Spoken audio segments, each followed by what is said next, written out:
देख रहे हैं MNS न्यूज, सच जरूरी है। दर्शकों नमस्कार, मैं हूं आपके साथ मीनल और आप देख रहे हैं MNS न्यूज टीवी। आपका बहुत बहुत स्वागत है शाम की खबरों में। और अब आज की कुछ मुख्य सुर्खियां पेश आपके सामने। चांपा हलत गांव खापरी सड़क की बदहाल हालत पर ग्रामीणों ने किया रास्ता रोको आंदोलन। पालक मंत्रियों ने दी त्वरित मरम्मत की निर्देश। विभिन्न क्षेत्रों की गाड़ियों और मालिकों की जानकारी सार्वजनिक। कामठी क्षेत्र के अंकित पल्प फार्मास्यूटिकल्स कंपनी में GLR स्लरी लीक से एक मजदूर की मौत, 4 घायल। और अब खबरें विस्तार के साथ। चांपा हलत गांव खापरी सड़क की बदहाल हालत पर ग्रामीणों ने किया रास्ता रोको आंदोलन।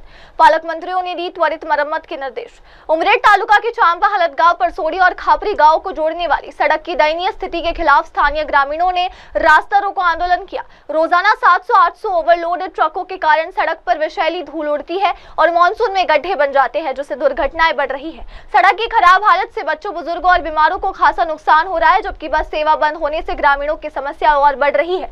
आंदोलन में भाजपा जिला अध्यक्ष आनंद राव राउत, किसान संगठन के अध्यक्ष गोविंद राव ढगे, स्थानीय सरपंच और युवा कार्यकर्ता शामिल हुए। उन्होंने मुख्यमंत्री देवेंद्र फडणवीस और पालक मंत्री चंद्रशेखर बावनकुळे को निवेदन सौंपा। भाजपा जिलाध्यक्ष ने जिलाधिकारी से संपर्क कर तत्कालीन मरम्मत का आश्वासन लिया है। 22 गावामध्ये एकाही गावामध्ये वोटिंग मतदान होणार नाही जोपर्यंत आमचा रोड म्हणून गावकऱ्याच्या वतीने एक प्रश्न थांबून लेवलवरती यांची सुद्धा सुनावणी नाही, म्हणजे यांच्यावर कुठलाही भरोसा नाही किंवा या लोकांना तो न्याय देण्यासाठी प्रयत्न नाही।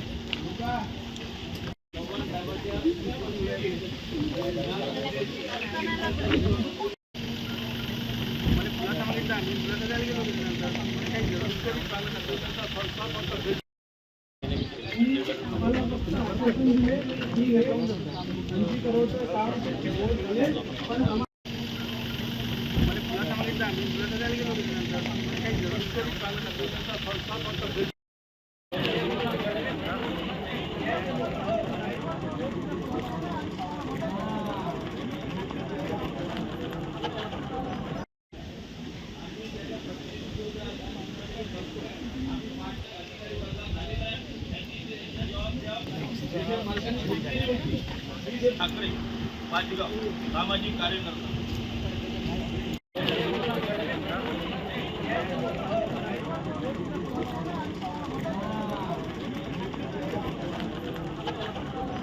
त्यांचे ढगे साहेब असतील, धोपटे साहेब असतील, या गावचे सरपंच असतील, सर्व पक्षाचे BSPचे आमचे मिश्र लोक ज्यांना पण तुम्ही चांगलं केलं या लोकांनी की हे आंदोलन आपण हायवेवर करा। या रस्त्याचं किती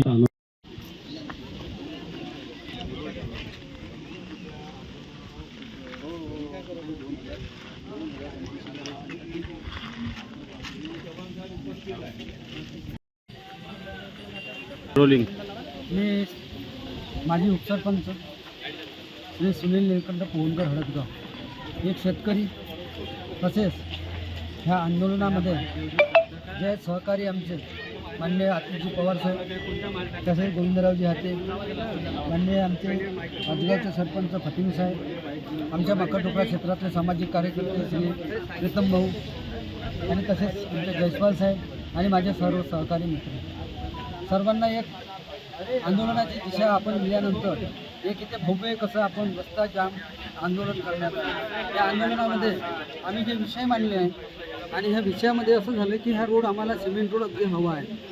सिमेंट रोडची इतकी आम्हाला आवश्यकता आहे।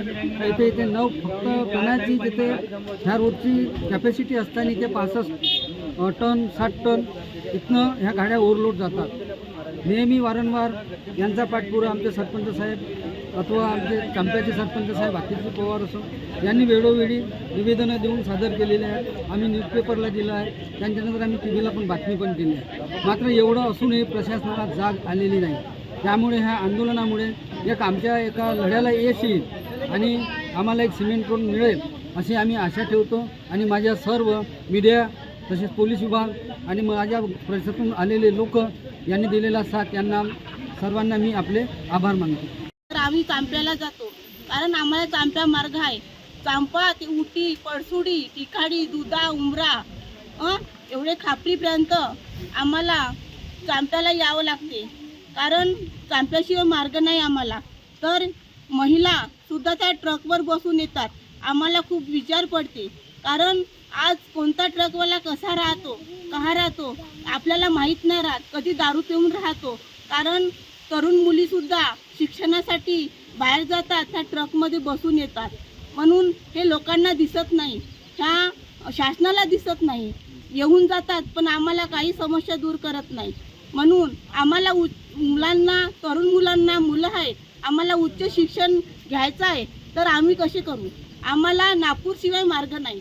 तर मुलं जाण्यासाठी अयोग्य आहे.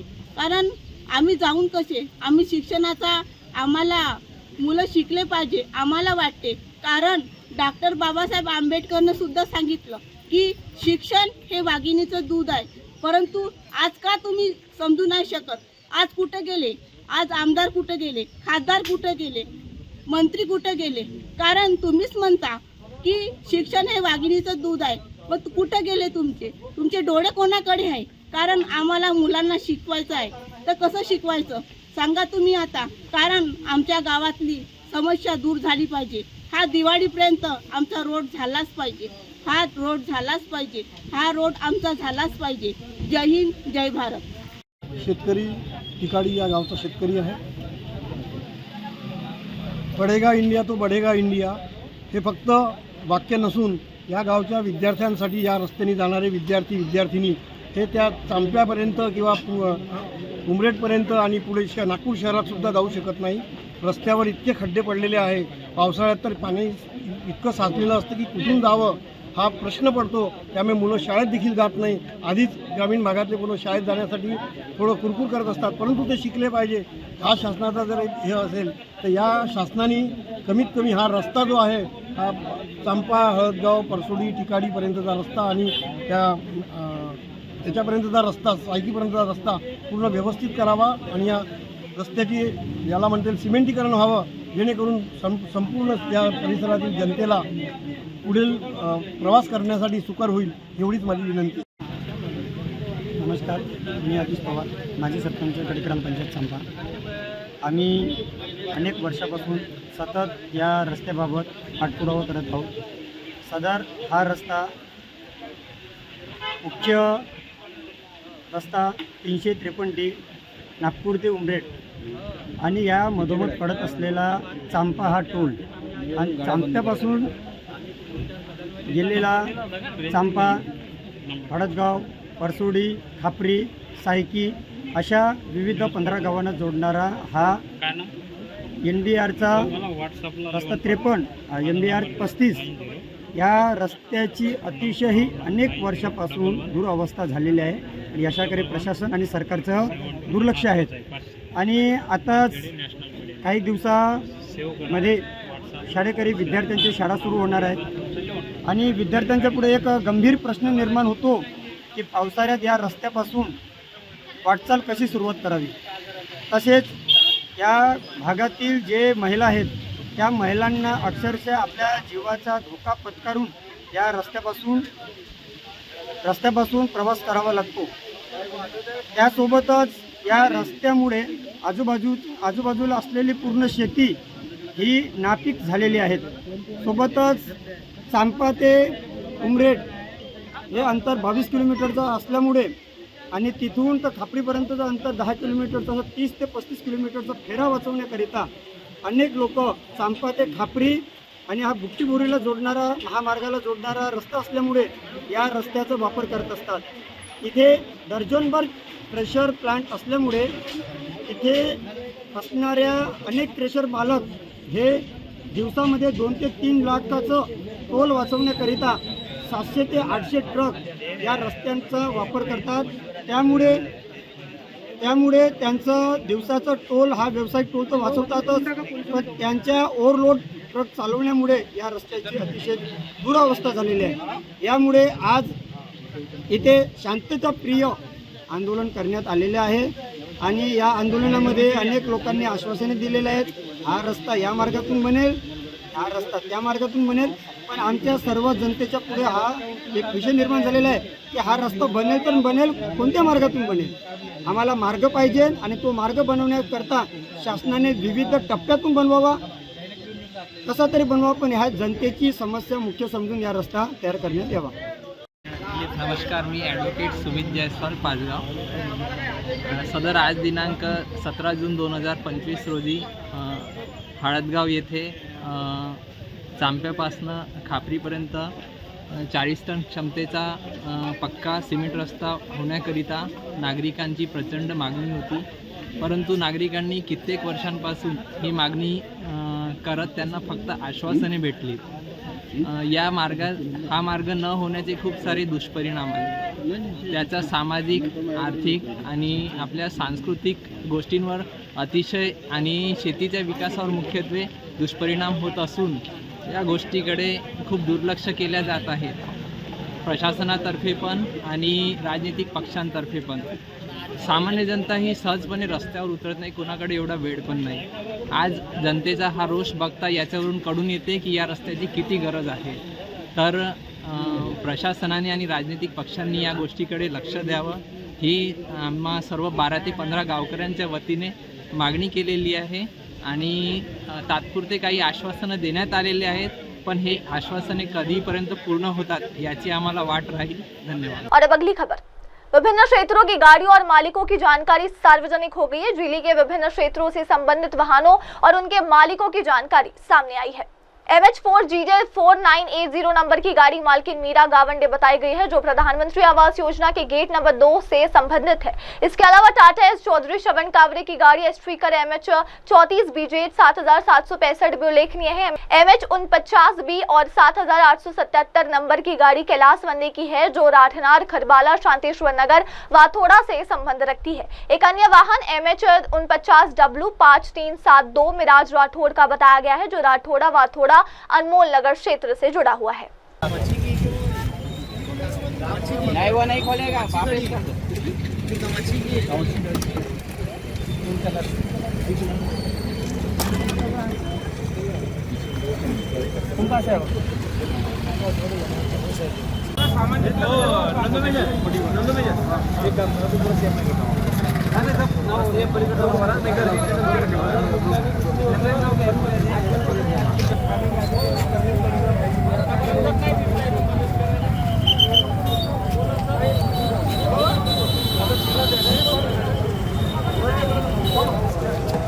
अभी लगाइए उधर की.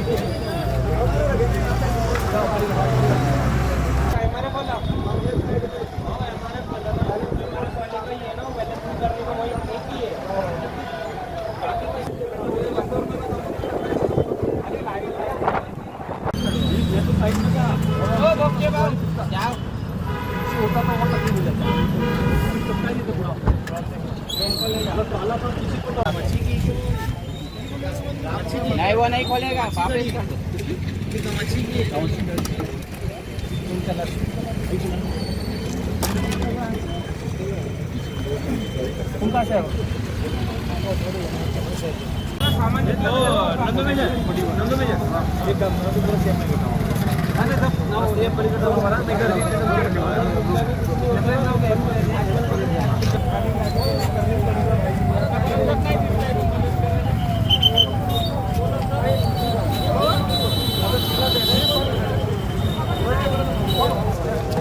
अभी लगाइए उधर की.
रेस्टोरेंट से खाना आके वापस यहाँ से लौट रहे थे और गाड़ी मेरे आगे ट्रॉला था और हम लोग ने अपनी गाड़ी, मेरी गाड़ी 30-40 की स्पीड पर गाड़ी थी, पीछे सामने से बड़ा ट्राला आया, उसको साइड से टक्कर मारी और टक्कर मारते घसीटते आगे ले गया।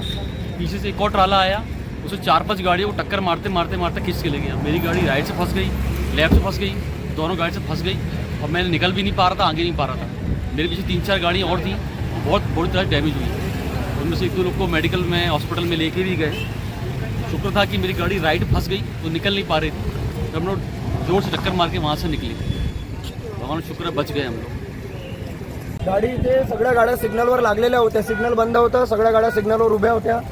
ट्रकवाला एकदम मागून आला एकदम स्पीडनी, त्यांनी आधी त्या गाडीला ठोकलं, त्यानंतर माझी गाडीला एकदम साईडनी पूर्ण घासत नेलं आणि इथे 3-4 गाड्या होत्या, 3-4 गाड्यांना पूर्ण घासत नेऊन तो भगत होता। बघता तो तिथे थांबवलं, त्याला लोकांनी आडवे झाले, समोर गाडी होती, त्याला निघायला जागा भेटली नाही, त्याच्यामुळे तो तिथेच उभा राहिला आणि ड्रायव्हर बघून गेला तिथे। कंडक्टर सापडला, तो पूर्णपणे दारू पिऊन आहे आणि ड्रायव्हर पण दारू पिऊन होता, त्यामुळे तो बघायला तिथं पूर्णपणे पडून गेला तिथं। और अब अगली खबर, कामठी क्षेत्र की अंकित पल्प्स फार्मास्यूटिकल कंपनी में GLR स्लरी लीक से एक मजदूर की मौत और 4 गंभीर रूप से घायल। लीस ठाणे नवीन कामठी दद्दीतील अंकित पल्प्स नामक फार्मास्यूटिकल कंपनी में GLR स्लरी लीक होने से एक मजदूर की मौत हो गई, जबकि 4 अन्य गंभीर रूप से घायल है। घटनास्थल पर महानिरीक्षक DCP, सहायक पुलिस अधीक्षक ACP, फैक्ट्री इंस्पेक्टर और श्रम निरीक्षक पहुंचे और मामले की जाँच कर रहे हैं। पुलिस और संबंधित अधिकारियों द्वारा आगे की कार्रवाई जारी है।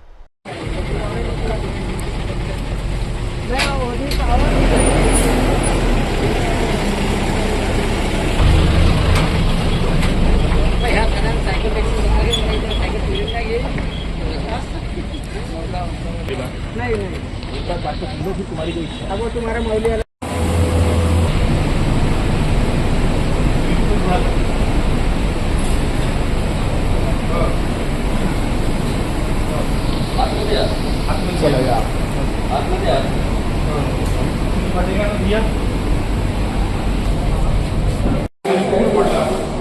सांगितलं तुम्ही घाबरा नको, कुछ नाही होत, काही विषय काळजी घ्यायला पाहिजे, काळजी घ्यायला कधी होते।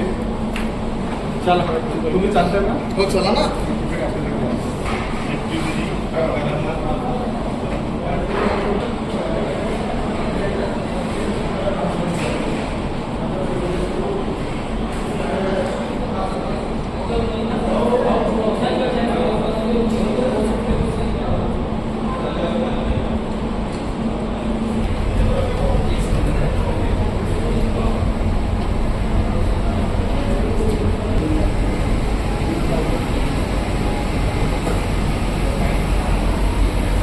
यो भी गए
पाच लोक काम करणारे असतात, एक सेक्शन इंचार्ज, एक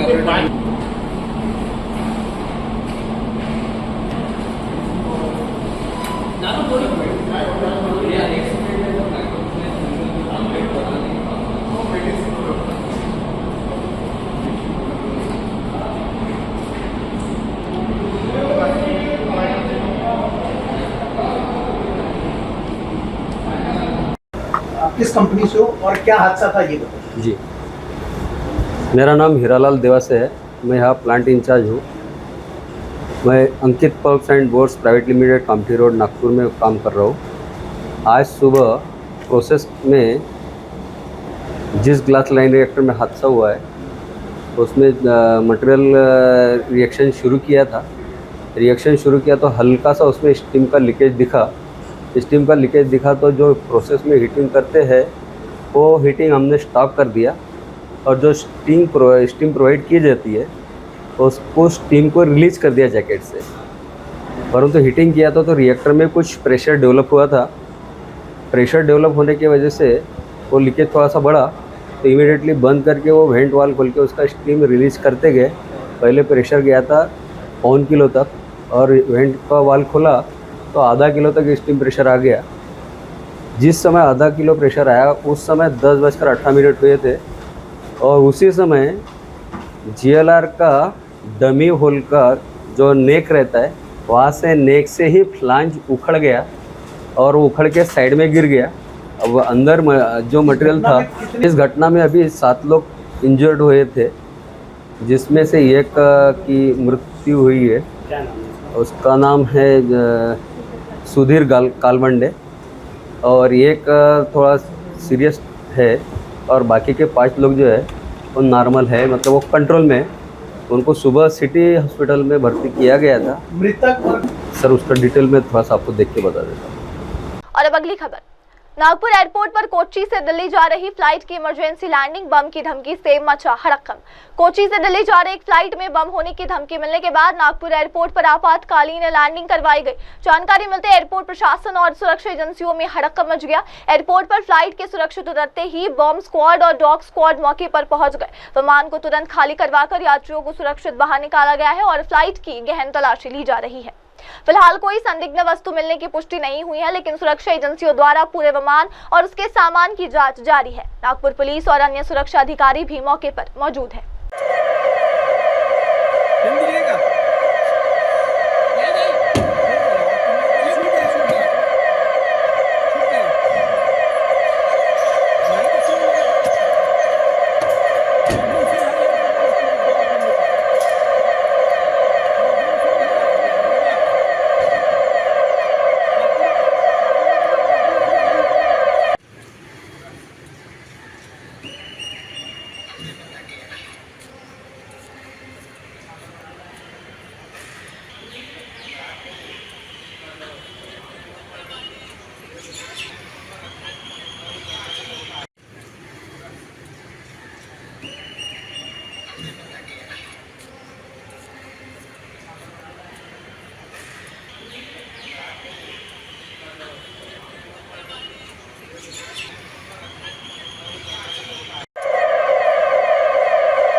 घेण्यात आलेले आहे आणि सुरक्षा दृश्य या ठिकाणी बघू शकतो. नागपूर विमानतळावर बॉम्बिंग जी आहे ती या ठिकाणी घेण्यात आलेली आहे.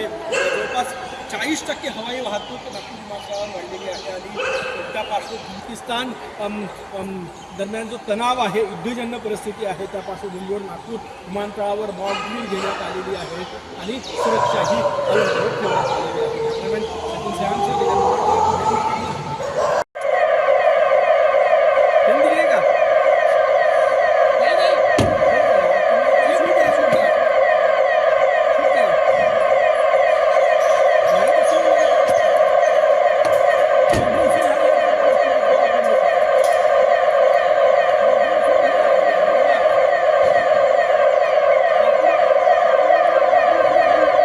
और अब बढ़ते अगली खबर की ओर।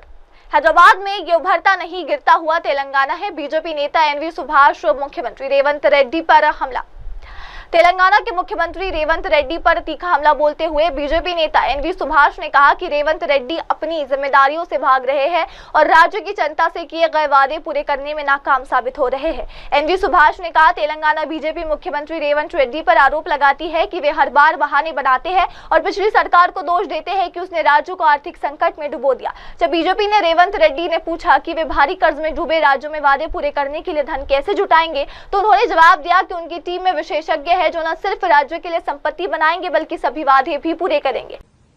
The Bharatiya Janata Party Telangana blames Revanth Reddy for dodging responsibility on unfulfilled promises. And that every time he makes an lame duck excuses, saying that the previous government has made this state into financial doldrums, financial lurch, where he cannot make all the promises which he has made in that. The Bharatiya Janata Party clearly asked when Revanth Reddy was the TPCC president that the state is in the doldrums, there is so much of debt. How are you going to raise the funds and how are you going to fulfill the promises in that? But Revanth Reddy has very clearly said he has an experts in his team who will not only create wealth in the state, but he is going to make sure that all the promises are being fulfilled in that. He made Rahul Gandhi, Priyanka Gandhi and Sonia Gandhi tell lies to the people about so many schemes which are now unfulfilled promises in that. There is a saying in Hindi, नाचने आए मगर आंगन टेढ़ा. This is that blaming all his failures on the previous government. When he goes to the people, again he is making the false promises on that. Only excuses that the previous government could not fulfill on that. This is the state of Telangana. No government agency or no funding agency is giving funds to the state.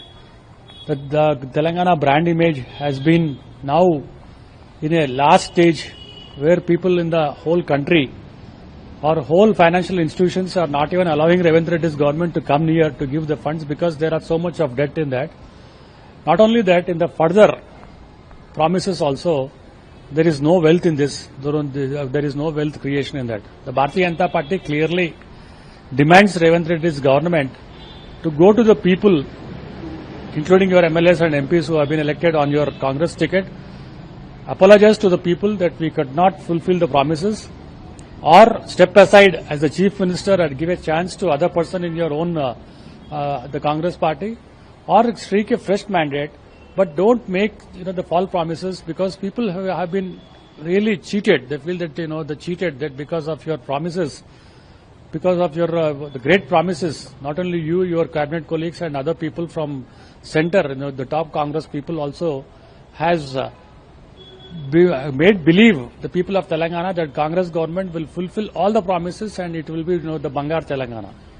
This is not a raising Telangana. This is falling Telangana. Bharatiya Janata Party tells that you please don't degrade the image of the Telangana people and Telangana sentiments in front of the whole country. Rajkot में air India विमान हादसे में विजय रूपाणी के निधन पर अरविंद केजरीवाल ने जताया शोक। परिजनों से मुलाकात की। आम आदमी पार्टी के राष्ट्रीय संयोजक और दिल्ली के पूर्व मुख्यमंत्री अरविंद केजरीवाल ने राजकोट में एयर इंडिया विमान हादसे में जान गंवाने वाले गुजरात के पूर्व मुख्यमंत्री विजय रूपाणी को श्रद्धांजलि अर्पित की। केजरीवाल ने कहा, एयर इंडिया विमान हादसे में 240 से अधिक लोगों की जान गई। एक बेहद दुखद घटना है। विजय रूपाणी भी इस विमान में सफर कर रहे थे और इस हादसे में उनका भी निधन हो गया। उन्होंने आगे कहा, मैं यहाँ उनकी आत्मा की शांति के लिए प्रार्थना करने आया हूँ। मैंने उनकी पत्नी और परिवार के अन्य सदस्यों से मुलाकात की। मैं ईश्वर से प्रार्थना करता हूँ कि उन्हें इस अपूर्णीय क्षति को सहन करके ही शक्ति दे और विजय रूपाणी जी की आत्मा को शांति प्रदान करे। अभी 3-4 दिन पहले उसका क्रैश हुआ, जिसमें 240 से ज्यादा लोगों की मृत्यु होने की आशंका है। और अब अगली खबर। कुख्यात तस्कर हरप्रीत हापी मुठभेड़ में घायल, 534 ग्राम हेरोइन बरामद। अमृतसर ग्रामीण के एसएसपी मनिंदर सिंह ने जानकारी दी है कि पुलिस ने ड्रग तस्कर हरप्रीत उर्फ हापी को विशेष सूचना के आधार पर पकड़ने की कोशिश की, जिसमें वो मुठभेड़ के दौरान घायल हो गया। एसएसपी ने बताया कि 11 जून को हरप्रीत हापी के खिलाफ एफआईआर दर्ज की गई थी और उसके पास से 5 किलोग्राम हेरोइन बरामद की गई थी। पुलिस ने नेश्ता के पास उसे रोकने की कोशिश की थी, लेकिन उसके एक साथी ने पुलिस पर फायरिंग कर दी, जिसमें एक राहगीर की गोली लगने से मौत हो गई थी। हमारे यहाँ पे 11 तारीख को एक एफआईआर रजिस्टर हुई थी, जिसमें एक स्मगलर था हरप्रीत हैप्पी, जिसके पास से 5 किलो हेरोइन बरामद हुई थी, जो हमारे नाके पे पार्टी खड़ी थी। तो ये उनके सामने आए, हमारे नाके पार्टी ने इनको रोकने की कोशिश करी थी नेश्ता में। तो वहाँ पे इन्होंने इसके साथी ने हमारी पुलिस पार्टी पे डायरेक्ट फायर किया था। जो एक राहगीर थे वहाँ पे, गुरजीत एलियस बिल्ला, उनके लग गया था और उनकी डेथ हो गई थी। तो आज हमें इनकी इन्फॉर्मेशन मिली कि ये हरप्रीत हैप्पी, ये आज ये डिफेंस ड्रेन के पास इसकी इन्फॉर्मेशन हमारे पास आई। तो हमने हमारी पुलिस पार्टी को भेजा, यहाँ पे नाकाबंदी करी। तो लेकिन इसने फिर से हमारी पुलिस पार्टी पे गोली चलाने की कोशिश करी। 2 राउंड इसने फायर किए और हमारी पुलिस पार्टी ने जवाबी फायर में इस पे एक रिटेलिएटरी फायर में इसकी इंजरी हुई है, एक लेग शॉट इंजरी हुई है और इसके पास से 534 ग्राम हेरोइन भी बरामद हुई है। इसको भी हमने हॉस्पिटलाइज कर दिया है। बाकी आगे की तफ्तीश हम कर रहे हैं। तो वेपन भी बरामद हुआ? जी, एक वेपन भी इनसे बरामद हुआ, जिससे वो फायर कर रहे थे। दो राउंड इसने फायर किए थे। पहले इस पे कोई केसेस दर्ज है इसको? जी, जैसे मैंने बताया कि 11 तारीख को इसके पास से जब ये भागे थे नाके से, तो 5 kg हेरोइन हमें रिकवर हुई थी और इसने एक जो वहाँ पे राहगीर थे गुरजीत एलियस बिल्ला, उसका मर्डर भी हो गया था। अटारी बागा से कुछ दूरी है ना? कुछ दूरी जी, बहुत ही पास में ही है। यहाँ पे डिफेंस ड्रेन है, जहाँ पे ये जनरली ऐसे एरिया को इसकी सहूलियत से ये छोटे रास्ते, पतली गलियों से निकलने की कोशिश करते हैं, मूवमेंट करते हैं। लेकिन हमारी पुलिस टीम सतर्क थी, तो उन्होंने इनको काबू किया और आज ये कार्रवाई हुई। इंजर्ड को भेज दिया गया हॉस्पिटल? जी, उसको हॉस्पिटलाइज कर दिया गया। पुलिस वाला को कोई इंजर्ड नहीं हुआ? नहीं, थैंकफुली हमारा कोई पुलिस वाला। और अब अगली खबर। उत्तर प्रदेश में महिला आयोग के उपाध्यक्ष अपर्णा यादव ने झांसी मेडिकल अस्पताल का निरीक्षण किया। कन्या सुमंगला योजना के तहत बांटे बेबी किट और मिठाई। उत्तर प्रदेश राज्य महिला आयोग के उपाध्यक्ष अपर्णा यादव ने झांसी मेडिकल अस्पताल का दौरा कर महिला अस्पताल की व्यवस्थाओं का निरीक्षण किया। इस दौरान उन्होंने कन्या सुमंगल योजना के तहत नवजात बच्चों को बेबी किट और मिठाई वितरित की। अपर्णा यादव ने कहा कि मैंने झांसी के महिला अस्पताल का निरीक्षण किया। ये देखकर खुशी हुई कि कन्या सुमंगला योजना के अंतर्गत हमने बच्चियों के लिए बेबी किट और मिठाइयों का वितरण किया है। यहाँ तक कि बच्चियों की दादा दादी भी किट लेने आई। झांसी का निरीक्षण का यहाँ पर महिला अस्पताल का निरीक्षण किया है और यहाँ पर मुझे बहुत अच्छा लग रहा है कि हमने कन्या सुमंगला के तहत जो है यहाँ पे बेबी किट्स और मिठाई बांटी है। और सबसे बड़ी अच्छी बात ये लग रही है कि दादियाँ भी आई हैं उस किट को लेने के लिए। तो एक तरह से गर्ल चाइल्ड इन्फेक्टिसाइड जो हो रही थी, फीमेल मोर्टेलिटी रेट जो बढ़ रहा था, वो कहीं ना कहीं कम हुआ है। और यूपी लगातार जो है विमेन एम्पावरमेंट के लिए बहुत ग्रास रूट लेवल पर काम कर रहा है। आदरणीय मुख्यमंत्री जी की जो योजना है, मैं चाहती हूँ सभी लोग इससे जुड़ें और कन्या सुमंगला योजना का फ़ायदा लें। कैसा लगा? बहुत अच्छा लग रहा है और यहाँ पर जितने भी पदाधिकारी हैं, अस्पताल के बड़े डॉक्टर्स हैं, सब लोग मेरे साथ हैं और बहुत कोऑपरेटिव हैं। मुझे लगता है जो भी अगर कमियाँ होंगी तो उसे हम लोग एज अ टीम एफर्ट ख़त्म कर देंगे। आयोग की रिपोर्ट आई है महिला अपराध और महिला के सेक्सुअल हैरेसमेंट वाले केस हैं, उसमें यूपी नंबर 1 है। मैं सर्वप्रथम जो है उत्तर प्रदेश सरकार को, आदरणीय मुख्यमंत्री श्री योगी आदित्यनाथ जी को, वुमेन कमीशन को और हमारी पुलिस फोर्स को यूपी की बहुत बहुत धन्यवाद देना चाहती हूँ कि आप सभी की वजह से, इकट्ठे टीम एफर्ट की वजह से जो है ये पॉसिबल हो पाया है। और लगातार उत्तर प्रदेश जो है अपने कार्यकलापों में हमेशा महिलाओं को आगे रखता है। आदरणीय प्रधानमंत्री श्री नरेंद्र मोदी जी का धन्यवाद देना चाहती हूँ, जिनके मार्गदर्शन में हमारी सरकार ने एक अच्छा काम करने का प्रयास किया है और मुझे लगता है कि इसकी सराहना हो रही है, तो ये अच्छी बात है। अभी 2 दिन पहले चंद्रशेखर आए थे यहाँ पर, उनके ऊपर एक आरोप लगा हुआ है, उसमें उन्होंने कोई जवाब नहीं दिया। महिला कमीशन इसका संज्ञान लेगी और जो है मैं समझती हूँ कि कोई भी अपराधी हो उसको बख्शा नहीं जाएगा। और अब बढ़ते अगली खबर की ओर। पद्मश्री सुदर्शन पटनायक का इस्कॉन पर आरोप, परंपरागत तिथि का पालन न कर रथ यात्रा करवा रहा इस्कॉन। विश्व प्रसिद्ध रेत शिल्पकार और पद्मश्री सम्मानित सुदर्शन पटनायक ने इस्कॉन संगठन पर रथ यात्रा को परंपरागत तिथि के विरुद्ध आयोजित करने का गंभीर आरोप लगाया है। उन्होंने कहा है कि श्री मंदिर प्रशासन और स्वयं गजपति महाराज के अपीलों के बावजूद इस्कॉन ने हाल ही में न्यूयॉर्क यानी कि 14 जून और स्कॉटलैंड 15 जून में रथ यात्रा आयोजित की। सुदर्शन पटनायक ने कहा, हमारी ओर से श्री मंदिर प्रशासन की ओर से और एक श्रद्धालु के नाते, साथ ही ये ध्यान में रखते हुए कि श्री मंदिर प्रबंध समिति के स्थायी अध्यक्ष गजपति महाराज है। नहीं, ये अत्यंत दुखदायक है। हमारा मंदिर प्रशासन की तरफ से और स्पेशली जो भगवान जगन्नाथ जी के आदि सेवक है और शिव मंदिर का जो मैनेजिंग कमेटी का परमानेंट चेयरमैन गजपति महाराज 2 बार उनको चिट्ठी लिख चुके हैं कि आप जो तिथि है, तिथि के अनुसार महाप्रभु जगन्नाथ जी की स्नान यात्रा, रथ यात्रा कीजिए। बट इस्कॉन इसको कहीं भी नहीं सुन रहा है विदेश में। आप देखिए, रिसेंटली न्यूयॉर्क में 14 तारीख को, 15 तारीख को स्कॉटलैंड में रथ यात्रा हुआ। ये अत्यंत दुखदायक है, क्योंकि इतने बार शिव मंदिर प्रशासन की तरफ से और गजपति महाराज बोलने के बाद बातचीत चल रहा है, उसके अंदर भी कर रहे हैं। क्योंकि ये हमारा एक सबसे बड़ा ये है, जब भगवान श्री कृष्ण जी का जन्माष्टमी होता है, शिवरात्रि होता है, ये सब क्या हम अलग डेट पे कर सकते हैं क्या? कैसे आप इस तरीके से महाप्रभु जगन्नाथ भगवान जी की जो स्नान यात्रा है अलग डेट में कैसे कर सकते हैं? कैसे भगवान जगन्नाथ जी की रथ यात्रा अलग डेट में कर सकते हैं? हम देखिए, इस्कॉन की तरफ से हमारा हिंदू धार्मिक भावना को प्रचार प्रसार कर रहे हैं, हम सम्मान करते हैं, उसमें कोई ये नहीं है। बट ऐसा नहीं कि आप धार्मिक भावना को प्रचार प्रसार कर रहे हैं, बट उसमें जिस भगवान को लेकर आप इतना कुछ कर रहे हैं, बट उनका जो तिथि है, उनकी जो नियम है, उसको उल्लंघन करके आप एक अलग तरीके से चला रहे हैं। ये अत्यंत दुखदायक है। जैसे गजपति महाराज जी ने परसों एक प्रेस रिलीज में भी आया हुआ है शिव मंदिर प्रशासन की तरफ से। मैं भी आज an member, previous member of Shri Jagannath temple. ये बहुत दुख लगता है कि इस्कॉन को इसके ऊपर जरूर सोचना चाहिए। मेरा ये अनुरोध है कि शिव मंदिर प्रशासन की तरफ से भी हमारा जितने सारी एम्बेसी है, उन सबको भी लिखना चाहिए कि जो एम्बेसी के साथ एम्बेसी को रिक्वेस्ट कर रहे हैं, जो रथ यात्रा अलग डेट में रथ यात्रा कर रहे हैं, कि उसमें भी वो ऑफिशियली कोई ज्वाइन ना करे। क्योंकि कल हमने देखा कि स्कॉटलैंड में जो कॉन्सुल जनरल ऑफिस है, उनकी जो वाइस कॉन्सुल जनरल पार्टिसिपेट किए थे उनका रथ यात्रा में, और उनकी ऑफिशियल ट्वीट भी आया था। ये अत्यंत कष्ट लगा देखने के बाद। मेरा ये अनुरोध है, मैं विनती कर रहा हूँ, हम्बली रिक्वेस्ट है कि जितने सारे हमारा एम्बेसी है, प्लीज़ आप जब भी इस्कॉन आपके साथ बात कर रहे हैं वहाँ पर आप उनको समझाइए कि जगन्नाथ महाप्रभु की रथ यात्रा, स्नान यात्रा जो तिथि है, तिथि के अनुଯାयी करे और ऐसे ना करे। मेरा ये जितने सारी एम्बेसी है अब्रोड में, मैं इन सबको अनुरोध करता हूँ। और अब बढ़ते अगली खबर की ओर।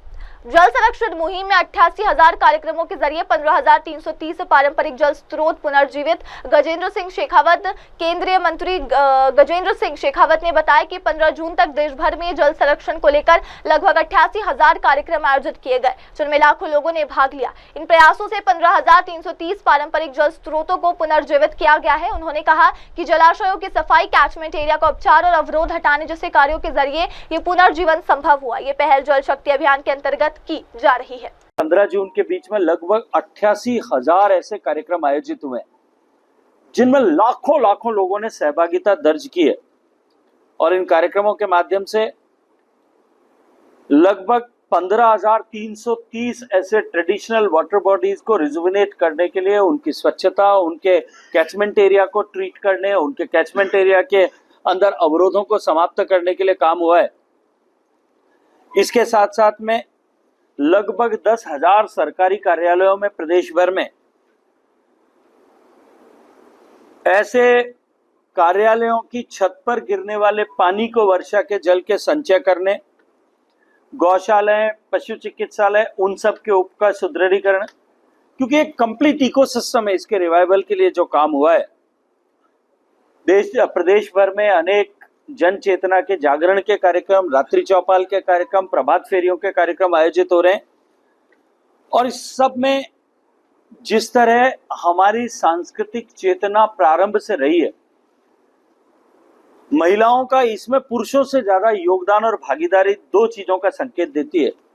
पहला ये कि महिलाएं पर्यावरण के रक्षण संरक्षण के लिए, उससे जुड़े हुए विषयों के लिए ज्यादा जागरूक हैं, और दूसरा क्योंकि पानी की कमी होने का सबसे ज्यादा भार और कष्ट महिलाओं को जो है वो भोगना होता है, इसलिए वो दोनों ही विषयों के चलते हुए महिलाओं की बड़ी संख्या में भागीदारी इन कार्यक्रमों में हुई है। ग्रामीण विकास और पंचायती राज विभाग राजस्थान सरकार द्वारा अब तक लगभग 57-58 हजार कार्यक्रम इसको लेकर के आयोजित किए गए। देश के सभी 41 जिले और 7 संभागों में अलग अलग जगह पर कार्यक्रम हो रहे हैं, और लोगों में जिस तरह की रुचि इसको लेकर के जागृत हुई है, ये जल का आंदोलन सच्चे अर्थों में राजस्थान में जन जन का आंदोलन बना है। मैं इस जल के आंदोलन को जन जन का आंदोलन बनाने में जिस तरह से मीडिया ने भी अपना सहयोग किया है, मैं आप सब मीडिया के साथियों का उसके लिए हृदयपूर्वक धन्यवाद करता हूं। लेकिन ये केवल एक दिन या एक सीजन का विषय नहीं, इसमें निरंतरता बनी रहे, और निरंतरता बनाए रखने में मीडिया, चाहे वो प्रिंट मीडिया है, इलेक्ट्रॉनिक मीडिया है, वेब मीडिया है, उन सब की बहुत बड़ी भूमिका होती है। और फिलहाल अब लेते हैं एक छोटा सा ब्रेक। ब्रेक के बाद लौटेंगे और देखेंगे देश दुनिया की तमाम बड़ी खबरें। तब तक के लिए आप जुड़े रहे मेरी सहयोगी शिवा के साथ और देखते रहिए MNS न्यूज टीवी। नमस्कार। MNS न्यूज पुढील वाटचालीस खूप खूप शुभेच्छा। आप देख रहे हैं MNS न्यूज, सच जरूर।